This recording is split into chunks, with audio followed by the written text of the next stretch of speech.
warahmatullahi wabarakatuh. Perkenalkan, nama saya Syifa Ufairo. Saya dari Prodi Administrasi Publik dengan NIM 24171063. Saya ucapkan terima kasih kepada Bapak Fahri Amriko SHMH sebagai dosen pengampu mata kuliah Sistem Hukum di Indonesia.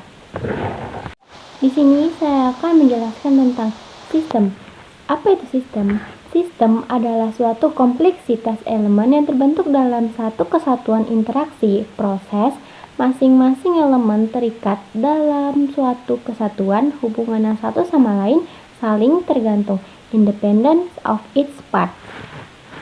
Hukum adalah himpunan peraturan-peraturan hidup yang berisikan suatu perintah dan larangan atau perizinan untuk berbuat atau tidak berbuat sesuatu hal. Hukum bersifat memaksa serta dengan maksud untuk mengatur tata tertib dalam kehidupan bermasyarakat. Hukum sulit didefinisikan. Hukum memiliki banyak aspek atau segi, dan definisi hukum hanya dapat menyelesaikan sebagian dari aspek bentuk dan aspek hukum. Tidak ada definisi hukum yang memadai dan seragam disebabkan oleh perbedaan latar belakang pengetahuan, pengalaman, dan orang yang mendefinisikan. Definisi hukum menurut beberapa para ahli. Yang pertama, menurut Utrecht, hukum adalah himpunan petunjuk hidup yang berupa perintah dan larangan yang mengatur tata tertib dalam suatu masyarakat dan seharusnya ditaati oleh anggota masyarakat yang bersangkutan. Oleh karena pelanggaran petunjuk hidup tersebut dapat menimbulkan tindakan oleh pemerintah atau pengguna masyarakat. Menurut Sudiman Kartohadi Projo, unsur pokok hukum adalah sesuatu yang berkenaan dengan manusia dalam pergaulan hidup untuk mencapai tata tertib pergaulan hidup berdasarkan keadilan. Menurut Bellevoet, hukum adalah peraturan yang berlaku pada satu masyarakat, mengatur tata tertib masyarakat tersebut dan didasarkan atas kekuasaan yang ada di masyarakat itu. Menurut Immanuel Kant, keseluruhan syarat-syarat di mana dengan ini kehendak bebas orang dapat menyesuaikan diri dengan kehendak bebas orang lain.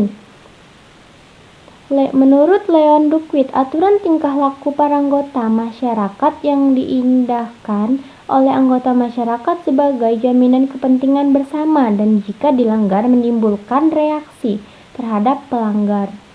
Menurut Apeldoorn, tidak ada definisi yang tepat atas hukum. Menurut Wirjono Projodikoro, hukum adalah rangkaian peraturan-peraturan mengenai tingkah laku orang-orang sebagai anggota masyarakat. Unsur-unsur hukum, aturan-aturan, mengatur tingkah laku manusia dalam pergaulan di masyarakat, bersifat konkret, bersumber dari kebiasaan atau dibuat oleh penguasa atau badan resmi atau pemerintah. Bentuknya tertulis atau tidak tertulis dan bersifat memaksa. Sistem hukum. Hukum sebagai salah satu sistem adalah suatu susunan atau tatanan teratur dari aturan-aturan hidup di mana keseluruhan bagian atau komponennya berkaitan satu dengan lainnya. Sistem umum, sistem hukum atau tatanan hukum diartikan sebagai sebuah sistem dari keseluruhan kaidah-kaidah hukum dan bentuk penampilannya dalam aturan-aturan hukum. Menurut B. Arif Sidarta, sistem hukum merupakan suatu sistem terbuka yang harus mampu mengakomodasi perkembangan yang terjadi dalam masyarakat. Menurut Lawrence M. Friedman, sistem hukum atau bagian komponen struktural bergerak di dalam suatu mekanisme. Pertama, bergerak di dalam suatu mekanisme yaitu lembaga pembuat undang-undang, pengadilan, penegak hukum, dan badan yang berwenang menerapkan hukum. 2. Komponen substansi, hasil nyata dari sistem hukum. Hukum in concreto, kaidah hukum individual, putusan hakim, perkara hukum menjadi jurisprudensi.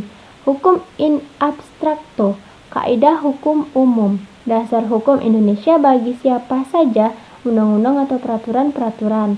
Komponen budaya hukum, sikap publik atau warga masyarakat, beserta nilai-nilai yang dipegang sehingga nilai-nilai dan sikap-sikap yang mempengaruhi bekerjanya hukum. Example, hukum keluarga dan hukum waris. Sistem hukum menurut para ahli. Menurut Jonathan H. Turner, elemen sistem hukum seperangkat kaidah atau aturan tingkah laku, tata cara penerapan, tata cara menyelesaikan sengketa, dan tata cara untuk pembuatan hukum atau perubahan hukum.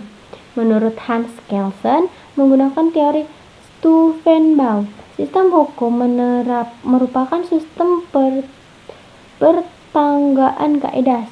Suatu sistem hukum yang tingkahnya lebih rendah harus berdasar pada hukum yang lebih tinggi sifatnya, bersumber pada norma dasar yang disebut Grundnorm, nama hukum yang paling mendatar. Menurut Fuller, ukuran untuk sistem hukum dan asas Principles of Legality mengandung aturan-aturan. Peraturan harus diumumkan, tidak boleh ada peraturan yang berlaku surut, disusun dalam rumusan yang bisa dimengerti, tidak boleh mengandung peraturan yang bertentangan satu sama lain, tidak boleh mengandung tuntutan yang melebihi apa yang dapat dilakukan, tidak boleh ada kebiasaan untuk sering mengubah-ubah peraturan hingga menyebabkan seseorang kehilangan orientasi. Harus ada kecocokan antara peraturan yang diungkapkan dengan pelaksanaannya sehari-hari. Macam-macam sistem hukum Eropa kontinental. Ciri-cirinya, satu, berkembang di negara-negara Eropa daratan, sering disebut sebagai civil law, berasal dari kodifikasi hukum yang berlaku di Kekaisaran Romawi masa pemerintahan Kaisar Justinianus abad ke-6 sebelum Masehi. Kumpulan peraturan hukumnya disebut Corpus Juris Civilis. Dianut dijadikan dasar perumusan negara-negara, yaitu di negara-negara Jerman, Belanda, Prancis, Italia, Amerika Latin, Asia, Indonesia, dan Somali.